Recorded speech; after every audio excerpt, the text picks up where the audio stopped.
আগের মতো এবার কোনো পাতানো নির্বাচন হবে না বলে মন্তব্য করেছেন প্রধান নির্বাচন কমিশনার এএমএম নাসির উদ্দিন।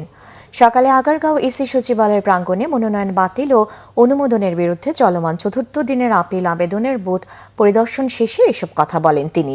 জানান, যারা আবেদন করেছেন আইনি ভিত্তিতে তা সমাধান করা হবে। নির্বাচন কমিশন ন্যায় বিচারে বিশ্বাসী উল্লেখ করেছে ইসি বলেন, সবাই ন্যায় বিচার পাবেন। কমিশন লেভেল প্লেইং ফিল্ড নিশ্চিত করবে। এদিকে আজও সকাল থেকে এই দেশের বিভিন্ন প্রান্ত থেকে আপিল করতে ইসিতে আসছেন আবেদনকারীরা। এই কার্যক্রম শেষ হবে আগামীকাল। পরে 10 থেকে 18 জানুয়ারি পর্যন্ত চলবে আপিল শুনানি। গত 3 দিনে আবেদন জমা পড়েছে 295টি।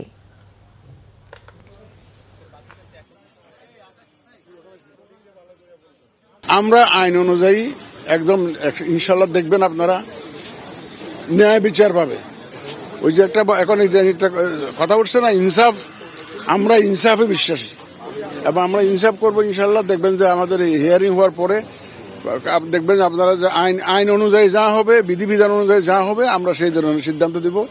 এবং আইন তো সবার জন্য সমান, সবাই তো মানতে বাধ্য হবো। কোনো পাতানো নির্বাচন হবে না, রাজপথে আমারও দরকার হবে না। কোনো পাতানো নির্বাচনের দেশে ইনশাল্লাহ হবে না আমাদের।